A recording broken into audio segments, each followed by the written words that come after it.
3 dias depois, houve uma festa de casamento no povoado de Caná da Galileia. A mãe de Jesus estava ali. E Jesus e seus discípulos também foram convidados para a celebração. Durante a festa, o vinho acabou. E a mãe de Jesus lhe disse: eles não têm mais vinho. Mulher, isso não me diz respeito, respondeu Jesus. Minha hora ainda não chegou. Sua mãe, porém, disse aos empregados: façam tudo o que ele mandar. Havia ali perto 6 potes de pedra usados na purificação cerimonial judaica. Cada um tinha capacidade entre 80 e 120 litros. Jesus disse aos empregados: encham os potes com água.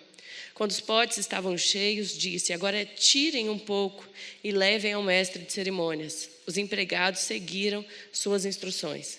O mestre de cerimônias provou a água transformada em vinho sem conhecer sua procedência, embora os empregados obviamente soubessem. Então chamou o noivo. O anfitrião sempre serve o melhor vinho primeiro, disse ele. Depois, quando todos já beberam bastante, serve o vinho de menor qualidade. Mas você guardou o melhor vinho até agora. Esse sinal em Caná da Galileia foi o primeiro milagre que Jesus fez. Com isso, ele manifestou sua glória e seus discípulos creram nele. Amém. Senhor, que a tua palavra, diante de tanta coisa que nós já ouvimos, já sentimos o Senhor, já vivemos o Senhor aqui nessa noite, que a tua palavra seja vida na nossa vida, transforme o que precisa de transformação, confronte áreas da nossa vida que precisam de confronto e conforte o que precisa de abraço, Pai. Nós te agradecemos pela tua santa e eterna palavra, que é voz do Senhor aos nossos corações, capaz de transformar, Deus, lugares que nós nem temos acesso dentro de nós, mas o Senhor nos conhece, Pai, e através da tua palavra, faz-nos mais parecidos com o Senhor essa noite, em nome de Jesus, amém. Bom, o livro, só fazer um parênteses, porque essas flores, na verdade, eu e Leane, a gente estava tentando surpreender a Débora, e a gente foi surpreendida que a nossa surpresa deu errado.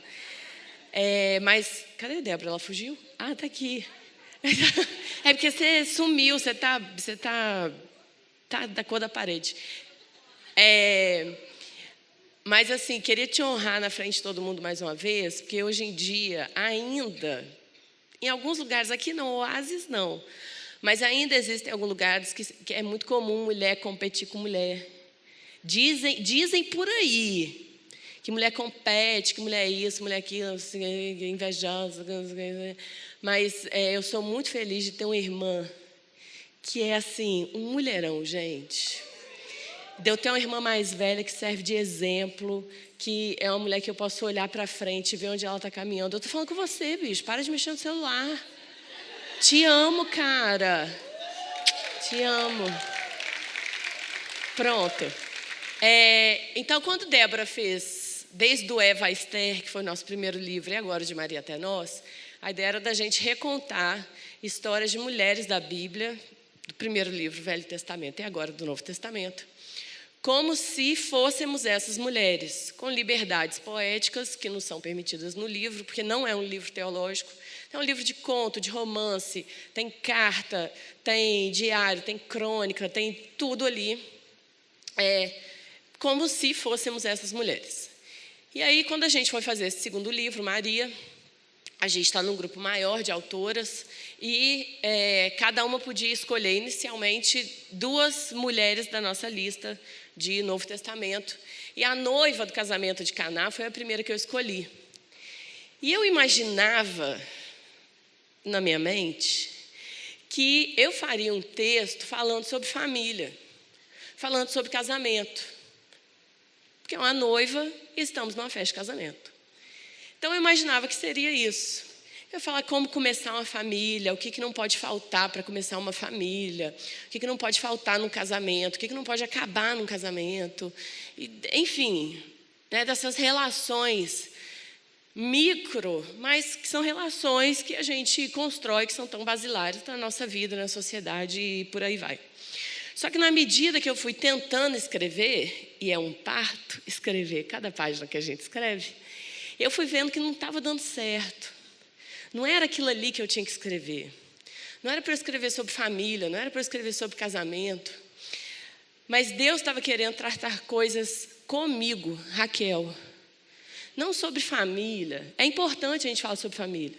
É importante a gente falar sobre casamento. É importante a gente falar sobre as nossas relações. Mas se antes eu não tiver com algumas coisas resolvidas entre eu e Deus, no meu relacionamento com Deus, não vai adiantar. Esse ano, ano passado, 2021, nasceu meu filho. Esse ano, inclusive, amanhã estou fazendo 6 anos de casada. E eu vou te dizer, foi o ano mais difícil do meu casamento. Vera Borges sabe. Gente, um conselho para quem é solteira: saiba escolher quem vai andar do seu lado. Você precisa de umas mulheres que estão na sua frente, que na hora das pinimba é para quem você corre. É muito legal ter só madrinha jovenzinha para entrar bonita. Tia Verinha é jovem, um broto. Mas você tem que ter gente que na hora do perrengue você vai atrás. Ixi, quantas vezes que essa mulher já foi lá em casa, gente? Tia, vou quebrar esse garoto. Garoto, no caso, meu marido. Não façam isso, não quebrem seus maridos. Eu não sei se minha psicóloga está aqui, porque eu estou míope. Mas ela falou que Vinha deve ter ficado meio... Hoje teve terapia, ela deve ter ficado... foi demais já, Não vou hoje à noite. Mas esse ano foi barra. Gente, espero que seja assim. Já chegamos no piso, Já chegamos ali no limite inferior. Tá bom, Tem o 7º, Deus amado. Tá bom, já experimentamos um desafio bom. Agora vamos só amadurecer, vamos só crescer. Porque, olha, passamos barra. E aí, nesse meio tempo de desencontro, e um fala português, o outro fala persa, literalmente, eu fui ler, também vou ler um livro, estou precisando desestressar. E tem uma autora que eu gosto muito, que a gente já indicou aqui 1 milhão de vezes, inclusive teve um livro dela, que foi o livro do mês, que é Elizabeth Elliot. Coisa mais linda do planeta, que o Senhor colocou nesse mundo. E ela tem um livro que chama Deixe-me Ser Mulher. E é um livro que são cartas que ela escreveu para a filha dela, Valerie, quando Valerie estava para casar. Então ela foi fazendo um monte de carta, uma coisa linda, não dá curva. Acho que por isso que eu me identifiquei, Tem uma Mirna que não dá curva, viu uma Elizabeth sem dar curva, amei. Mas fala o que tem que falar, cheia de amor, mas fala o que tem que falar. Lindo o livro, mas quando eu fechei o livro e olhei para a minha vida, falei, essa mulher escreveu esse livro aqui, a filha ainda ia casar. Será que esse negócio deu certo mesmo? Porque é difícil. Aí eu sabia que Elizabeth morreu, está com o Senhor, não tinha como eu ir atrás dela, ia ser estranho. Fui atrás de Valerie, falei, essa mulher tem que estar em algum lugar. Hoje em dia na internet, gente, a gente acha todo mundo. A menina já morou na selva quando o Jim Elliot era vivo. Essa menina já rodou o mundo. Essa menina está viva em algum lugar, já é uma senhora, claro, obviamente. Mas em algum lugar ela está e eu preciso achar essa mulher. Porque eu quero saber se esses negócios que a mãe dela escreveu são desse jeito mesmo. Ou se é um negócio só lua de mel. Vou atrás dessa mulher, pois achei Valerie. Passei um óleo de peroba na minha cara. Bendita genética, aprendi a chegar falando com as pessoas, com quem a gente não conhece principalmente. Mandei uma mensagem para ela, falei, oi Valerie, tudo bom? Em inglês, Oi, tudo bom, tudo bem, muito livro lindo que sua mãe escreveu, muito legal, acabei de ler, tem meia hora, isso tudo foi muito rápido. E assim, eu vou fazer 6 anos de casada, meu filho acabou de fazer 1 ano e tá difícil. Tem umas coisas meio complicadas, esse negócio de se comunicar muito complicado, esse negócio de relacionamento, de sonho, de viver uma vida 2 virar 1. Então, assim, é assim mesmo esse negócio que sua mãe escreveu nesse livro? Agora que você já tem décadas de casamento, milhões de pessoas, mas tem um monte de filhos, gente. Tem uns 7, 8 filhos, animada. Falei, como é que é? Porque eu com 1 já não estou aguentando mais, você com 7. Aí ela me respondeu tal e qual a mãe dela, sem dar curva. Gente, mas foi chulapada atrás de chulapada. Mas de repente me veio uma frase toda em caixa alta. Mantenha o relacionamento com o pai como prioridade. E é isso. Então a gente pode falar de casamento quanto for. Você pode ir em 500 congressos de mulher, ouvir 500 pregações sobre 500 famílias. Você pode ir em 500 igrejas, pedir para 500 pastores, orar por 500 casamentos. Não vai adiantar enquanto o nosso relacionamento com o nosso Pai não for prioridade. É contigo a conversa. Todo casamento de Caná só faz sentido porque Jesus estava lá. E essa noiva precisava de alguns entendimentos que eu e você precisamos hoje sobre esse relacionamento. Em primeiro lugar, esse relacionamento com o Senhor, ele me faz reconhecer a realidade. Está lá no versículo 3. O vinho acabou. E eu sei, e nós ouvimos aqui agora há pouco, isso é verdade. Nós vamos lutar, nós vamos batalhar, nós vamos ultrapassar, nós vamos conquistar, nós vamos vencer. Mas nós precisamos reconhecer a realidade.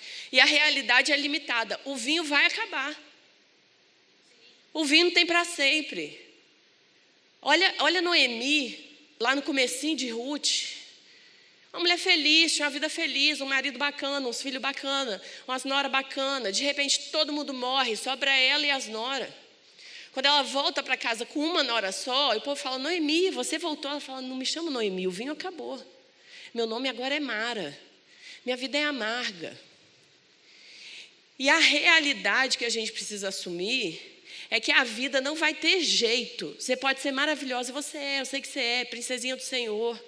Cheia de qualidade, cheia de habilidade, cheia de dons e talentos. O Senhor te fez a imagem dele. O Senhor te deu sonhos, o Senhor te deu visão. Mas a realidade é que, se depender só de mim e só de você, é limitado. Se não for o Senhor pela gente, a gente não sai do lugar. Difícil vai ser a gente viver o dia, comer o pão que penosamente a gente trabalha por ele.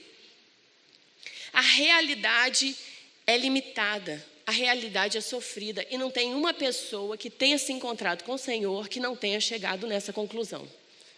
Se você entra e sai da igreja desde a sua conversão e você nunca se deparou com a realidade da sua pequenez, acho que você está precisando repensar o seu relacionamento com o Senhor.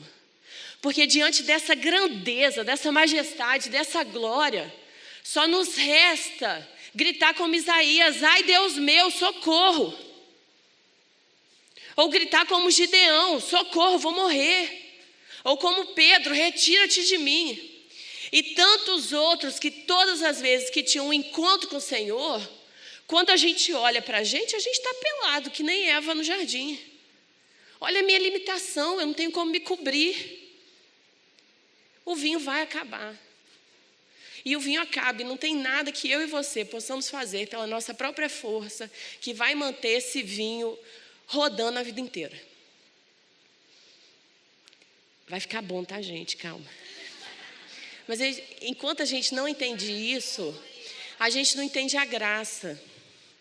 Porque enquanto a gente não entende que a realidade é limitada, você não vai nem sair daqui de dentro você vai pegar seu celular e vai continuar tentando resolver as coisas na força do seu braço. Você vai continuar tentando se cobrir com folha de palmeira que você acha por aí. E quantas vezes a gente se encontra cansada, esgotada, sobrecarregada, desgastada, desiludida, porque a gente ainda não consegue assumir, reconhecer essa realidade. Somos temporais, somos limitadas, somos passageiras, não há um justo sequer na terra, nem eu. Nós estamos lutando, gente. Você está aí se desdobrando para tentar descobrir onde que está essa tal justiça, mas na minha vida eu não acho. Eu, Raquel, puramente Raquel, simplesmente Raquel, não tenho. E nós somos mais que vencedoras? Sim, nós somos, mas se a gente ler o versículo inteiro, a gente é mais que vencedora, é por meio da cruz. Nós somos entregues o dia todo como ovelha para o matadouro. No mesmo texto está falando isso. Então a nossa vida de vitória, ela é uma vida que nós precisamos reconhecer a realidade. E o relacionamento com o Senhor é uma vida de reconhecimento dessa realidade, mas não só isso. Eu reconheço essa realidade que é limitada, mas o relacionamento com o Senhor me ensina e me faz receber aquilo que é rotineiro. Ah, gente, isso é isso tira a gente, às vezes isso tira mais a gente do eixo do que reconhecer que é limitada. é quando Jesus chega e diz: ei, traz água. Que coisa mais simples, não é? Que coisa mais banal. É água. Senhor, eu estou aqui desesperada por causa do meu casamento. Senhor, eu estou aqui desesperada por causa da minha vocação. Eu estou aqui desesperada por causa da minha saúde. E o que o Senhor tem é: traz água. Água tem em casa, pô. Lembra de Naamã, em 2 Reis 5? Chega para o profeta com comitiva. O cara chique, político renomado, herói de guerra. O profeta nem vai até ele. Mas não vou falar desse assunto. O profeta nem chega perto. O profeta manda o servo. Mergulha no Jordão, rio lamacento, 7 mergulhos. Naamã fica todo irritadinho. Eu mergulhar no Jordão? E aí um subalterno diz: ô, grande Naamã, realeza, maravilhoso, se ele não te mandasse um trem mais difícil, você não ia fazer? Faz o simples. E queridas, quantas vezes a gente perde um milagre porque a gente não quer aceitar o simples de Deus? A gente está vendo que a realidade é limitada e está chegando água atrás de água, jarro de água atrás de jarro de água, e nós estamos rejeitando, falando: não, não é isso não, Deus tem mais. Deus tem mais, isso aí é muito pouco. Eu sou muito grande para essa talha d'água. Ei, querida, não é não. Eu sei que tem vitória e tem hora que o mar vai abrir, o sol vai parar, vai cair fogo do céu, vai ter Cassiane tocando de fundo, vai ser aquele negócio louco. Mas o dia a dia é água chegando para a gente. É o pão nosso de cada dia. É simples. Querida, Deus quer te ensinar e me ensinar essa noite. A gente perceber e receber a simplicidade que Ele tem para a gente. A realidade é cruel? A gente não dá conta? Sim. Mas Deus está no controle? Sim. E Ele vai manifestar o poder e a força e a majestade dEle no simples. Olha o Natal chegando, gente. O povo estava doido por uma revolução. O povo era julgado, subjugado, escravizado. Estava tudo errado na sociedade. E o povo estava esperando um grande revolucionário. Veio não. Lá no meio dos bichos tinha um neném. Estava ali a solução do mundo. É no simples, minha irmã. Aprenda a receber o que é rotineiro. No teu dia já tem coisa acontecendo que é milagre do Senhor para você. Já está acontecendo, não é que vai acontecer. Já está acontecendo, só abre os olhos para perceber como que o Senhor tem cuidado da sua rotina. Então, ao mesmo tempo que eu aprendo a reconhecer a realidade, a receber o que é rotineiro, eu aprendo a repartir aquilo que é recebido. Nenhum milagre é milagre de verdade se termina só em mim. Jesus diz: ei, acabou o vinho, então traz a água. Botou a água, tira da água para dar para os outros. Ei, mas poxa, Jesus, acabei de receber. Estou aqui esperando esse tempo todo. Na hora que eu recebo, o Senhor quer que eu já entregue? Na hora que eu recebo, eu já tenho que compartilhar? Mas milagre só é milagre de verdade na hora que a mesa é colocada, na hora que o pão é partido. Isso é o cerne, a essência, é a vida da Santa Ceia. Tanto é que Paulo fala lá aos Coríntios: o que eu recebi, eu entrego a vocês. Ele já começa explicando assim, gente, sabe, é uma frase tão simples, mas tão poderosa. O que eu recebi, eu entrego, que eu não tenho como guardar só para mim. Ainda mais isso, o maior milagre que poderia resolver a minha vida. O que é que você tem recebido no seu dia? Isso está chegando até você para você repartir, para você compartilhar. Olha a viúva em 2 Reis 4. Está morrendo de fome, está tendo que resolver uma realidade que não era culpa dela. Seu marido morre e deixa ela com 2 filhos e cheia de dívida. Ela chega desesperada para o profeta. Homem de Deus, resolve, vão levar meus filhos como escravo. E ele fala: o que você tem na sua rotina? O que você já recebeu aí de rotineiro? Ela fala: tem um resto de azeite. Era resto. Mas era um milagre, ela não estava nem percebendo. Estava esperando um movimento. Já estava dentro da casa dela, um restinho de azeite. Ele fala: ei, então vamos repartir. Azeite guardado dentro da botija não é milagroso, não. Azeite guardado dentro da botija não é providência do Senhor para nada. Só é providência do Senhor, só tem a mão do Senhor quando é derramado, aleluia, quando é distribuído, quando é entregue, quando é repartido. Tem um texto em Efésios 5 que é lindo. Não vos embriagueis do vinho, mas enchei-vos do Espírito. E recentemente o pastor Paulo Júnior falou um negócio maravilhoso. Como é que a gente enche? Se a gente pensa, é para dentro, né? Para eu me encher, enchi. Quero me encher de água? Quero me encher de comida? Mas não é o que o apóstolo Paulo fala. Enchei-vos é falando, é cantando, é salmodiando, é orando uns pelos outros, é para fora. Você quer se encher, minha filha? Está precisando se encher do Senhor? Reparta aquilo que você tem recebido. Tal e qual o casamento da noiva de Caná. A gente precisa aprender a reconhecer a realidade. A gente precisa aprender a receber o rotineiro. Gente, é servo atrás de servo que Deus está mandando o dia inteiro na sua vida já. Não preciso ser profeta para te falar isso, mas já está chegando. Tal e qual os corvos alimentando o profeta no deserto. Já existe. E o grande milagre, talvez, essa noite, vai ser você abrir seus olhos para ver que o Senhor já está fazendo. Já está, Ele não parou de fazer, gente. Nosso Deus não está distante, não está com a mão encolhida. Ele continua agindo. E é água. É suficiente. Eu lembro uma vez, a Flávia me falou um negócio, acho que eu devia ter uns 15 anos. Estava em alguma crise vocacional, como de costume. E aí fui parar na Flávia.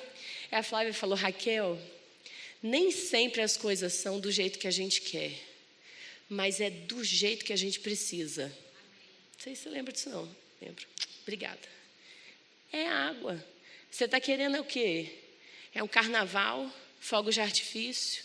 É água que está chegando, que é água que a gente precisa. Aprenda a receber o simples e aprenda a repartir o que você tem recebido. Maná guardado estraga. Talento que fica escondido, enterrado, é sinônimo de infidelidade. Agora, aquilo que nós temos recebido, nós somos chamadas e vocacionadas a compartilhar e a repartir. Tem uma frase que Débora repete sempre. Qual fome que a sua fartura é capaz de suprir? Porque você tem recebido fartura dessa água. O Senhor tem derramado já essa água sobre você. Que fome que essa sua fartura vai suprir?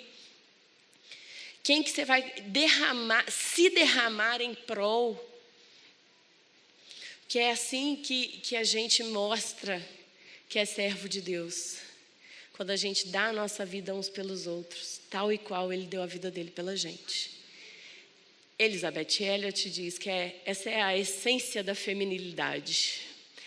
Um termo tão debatido, digamos assim. Pessoas diferentes, todo mundo quer ter razão sobre o que é ser mulher. O que é ser mulher de Deus. E diz Elizabeth Elliot que a essência de ser mulher de Deus é a entrega. É se entregar. Tal e qual nosso Pai já fez pela gente. Agora, isso tudo por quê? Porque é o próprio Jesus que está na festa. É o próprio Jesus que chega e mostra a sua glória. No final do texto diz isso. A glória do Senhor foi conhecida. Seus discípulos se achegaram até Ele. Ele foi conhecido. É tudo por causa do Senhor. O Senhor está no começo da história. O Senhor está no final da história. Da mesma forma que Ele está no começo e no final da tua história também. Então, pode confiar, querida. É difícil. São movimentos que nem sempre são agradáveis. Reconhecer a realidade nem sempre é agradável. Mas quanto mais próximo eu estou do Senhor, mais eu percebo e mais eu aprendo. Como cantaria Lutero, o reformador. Que o nosso Martim Lutero, ele é um karaokê, ele meu pai, né? Mas o reformador, o primeiro, cantava: a força do homem nada faz, sozinho está perdido. Nossa força não dá conta. E quanto mais a gente se aproxima do Senhor, e quanto mais íntimo é o nosso relacionamento com o Senhor, mais nós aprendemos e mais nós descobrimos que a nossa realidade é limitada sim. Mas a realidade do Senhor, a vida do Senhor para a gente, o que Ele tem para a gente, aí sim é vida e vida e abundância. E Ele tem isso para mim e para você hoje. Quanto mais eu avanço e prossigo e caminho numa vida constante de relacionamento com o Senhor, mais eu vou sendo cheia da satisfação e da gratidão. Eu não preciso andar ansiosa, o que eu vou comer, o que eu vou vestir. Eu olho para o lírio do campo, eu olho para o simples. Eu olho para os passarinhos voando no céu, nem um passarinho cai sem Deus permitir. Contentamento. Eu posso receber o que é rotineiro. E isso me é suficiente, porque é o próprio Senhor que está me dando. E eu posso repartir. Isso não acaba em mim. E para a gente terminar, comecei citando a história de Valerie Elliott, vou terminar citando Elizabeth de novo, porque é um texto que me é muito precioso e compartilhei um dia no culto da juventude, compartilhar com a mulherada toda agora. E que explica um pouco a história dela e quem ela é e por aí vai. Se você ainda não leu nada dela, você vai conhecê-la agora um pouquinho. Mas para a gente encerrar e para a gente orar. Em 8 de janeiro de 96, eu e meu marido, o marido primeiro dela tinha morrido e ela tinha casado com o segundo cara. E é desse marido agora que ela está falando. Minha filha Valerie, seu marido, seu filho mais velho, estivemos com o povo Aorani, povo qual eles foram missionários e que assassinaram seu marido e os outros missionários que estavam lá.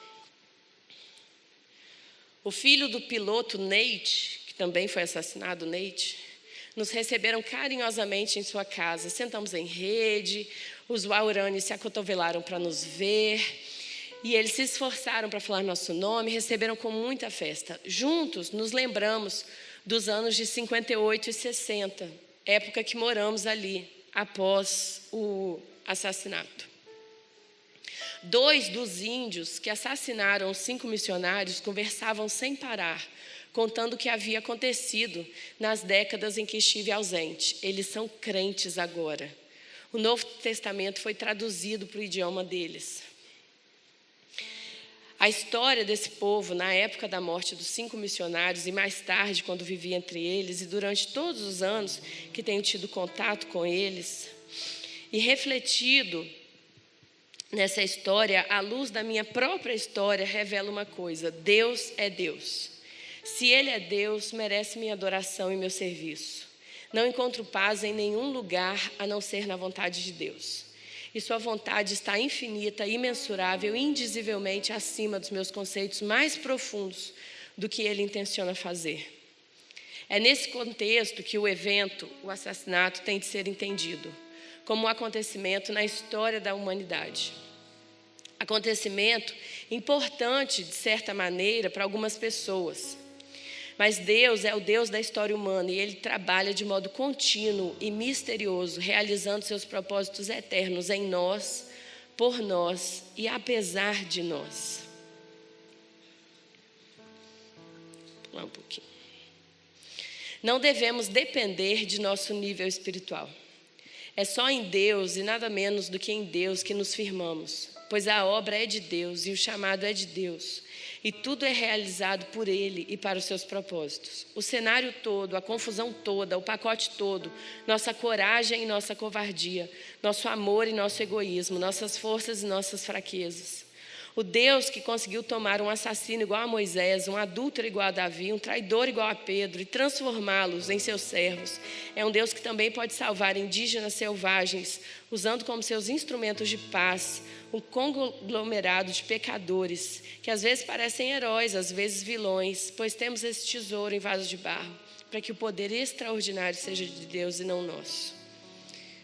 E aqui nas palavras finais de Elizabeth, que eu quero destacar e terminar. Ela passou até agora contando tudo o que aconteceu. Como que eles fizeram para chegar até na tribo? O amor deles por aquela obra. Como que eles estavam genuinamente entregues ao Senhor.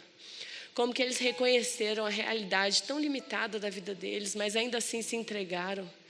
Receberam de Deus a provisão diária, o suprimento diário de coisas simples, viram milagres em coisas simples, viram a história se escrevendo através de acontecimentos simples. E como que os 5 missionários e suas 5 esposas e os filhos decidiram juntos se entregar e se derramar por conta de um povo que eles nem conheciam. E depois de ter visto os 5 assassinados, depois de ter visto tudo que eles lutaram acabar em dias, Elizabeth termina de contar a história dizendo assim: nem sempre sabemos onde o horizonte se situa. Se não fosse pela bruxuleante luz no oceano branco, não saberíamos onde termina o céu e onde começa o mar. Mas aquele que lançou o fundamento da terra e traçou suas dimensões sabe onde as linhas são desenhadas.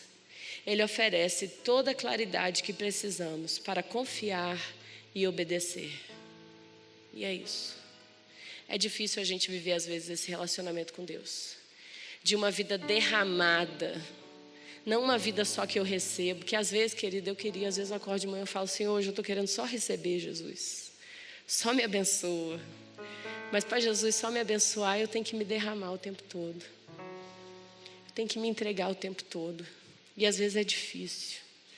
Às vezes é difícil eu reconhecer minhas limitações, mas Ele está o dia inteiro me suprindo com essa água suave, com essa provisão tão satisfatória e suficiente. E o que nos resta é confiar e obedecer. A dona da festa do casamento não era essa noiva, mas era o próprio rei, o noivo maravilhoso e eterno que estava lá. E Ele é um Deus fiel. A gente pode confiar, a gente pode obedecer, a gente pode se entregar a esse Deus, porque Ele é fiel. Ele não vai te deixar sozinha nessa. Ele está cuidando de cada detalhe o tempo todo. E a gente vai ouvir uma canção agora.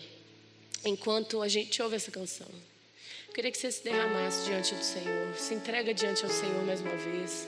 Você está precisando de alguma oração? Tem irmã aí do seu lado. Pede para sua irmã uma oração. Vamos orar umas pelas outras. Se você já viu alguém por aqui que você está sentindo Deus dando uma palavra para você orar por essa irmã, levanta, sai do seu lugar. Vai até onde a irmã está e ora por ela. Nós estamos em casa. Nós estamos nesse lugar que a gente pode se derramar para o Senhor e pelo Senhor e umas pelas outras. Porque podemos confiar e obedecer. Porque Deus é fiel e Ele tem cuidado da gente. Amém.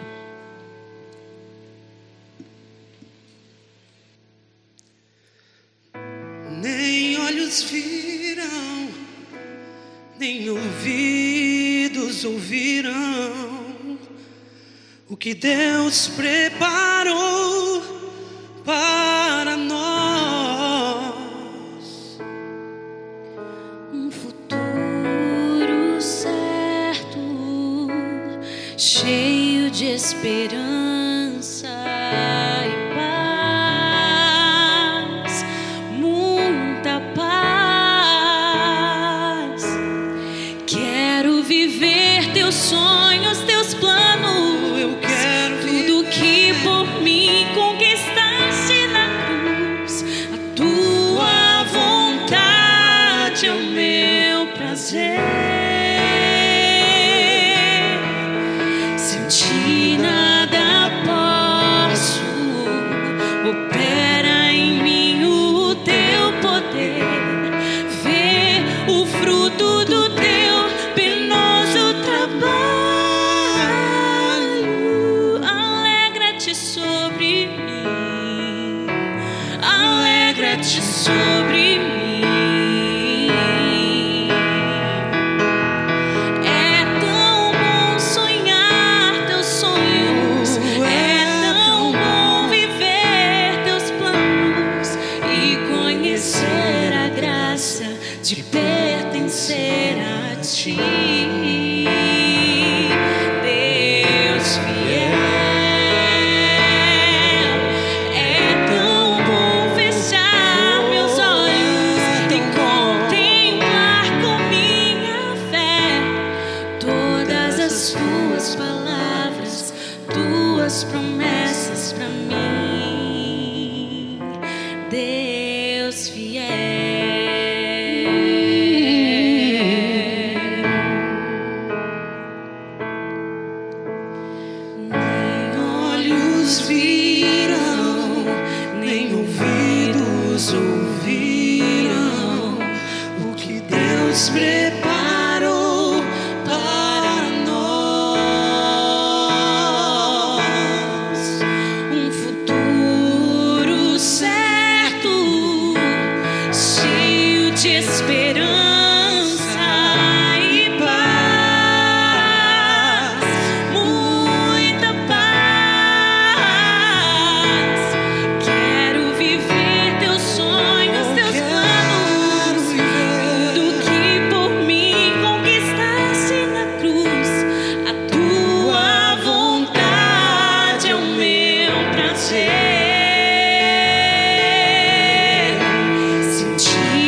sobre mim. Alegra-te sobre mim.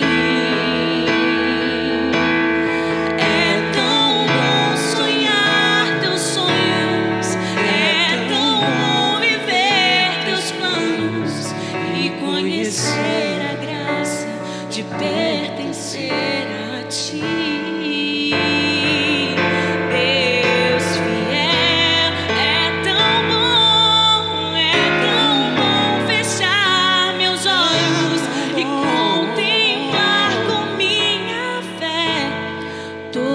As tuas palavras, tuas promessas para mim, Deus fiel.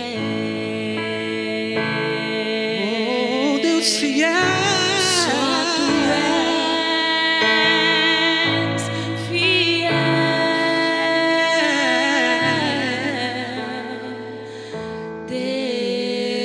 Deus fiel. Obrigada, Senhor, porque o Senhor é fiel.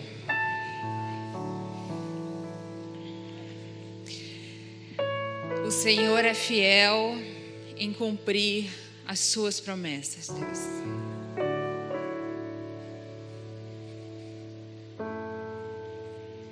E o Senhor nos prometeu, Deus, através da tua palavra, que todas as coisas cooperariam para o bem. Abre o nosso entendimento, Senhor, para que a gente entenda que todas as coisas, Deus, são todas as coisas. É o vinho que falta, é a água que chega. Todas as coisas cooperam para o bem do propósito, que é sermos transformadas à tua imagem e semelhança. A tua promessa tem um propósito, Deus, que é refletirmos a tua imagem e a tua semelhança aqui, agora. E todas as coisas, Deus, a falta, a abundância, a realidade, a rotina, tudo coopera para o bem.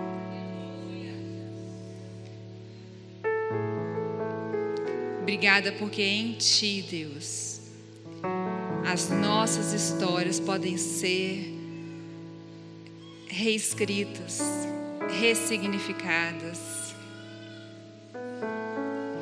O que passou, passou, e hoje tudo se fez novo. E amanhã tem misericórdia para amanhã, e domingo tem misericórdia para domingo.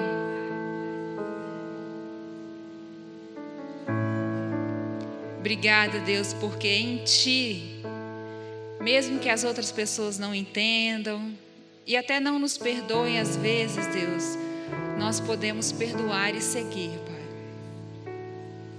Seguir em frente, Pai. Sabendo que tudo coopera hoje e cooperará amanhã para o bem.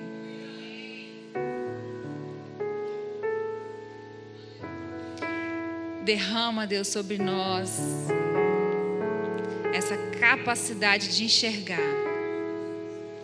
que o Senhor está trabalhando até naquilo que a gente não entende, naquilo que dói, naquilo que falta. O Senhor está falando e o Senhor pode nos ensinar algo ali. Não nos deixe desperdiçar, Deus, nenhum vinho que acaba, nenhuma água que chega. Abre os nossos olhos, Senhor. Abre os nossos ouvidos, Pai. E nos faz sensíveis aos Teus movimentos ao nosso redor, Pai. Aos Seus comandos, aos Seus apontamentos, Deus.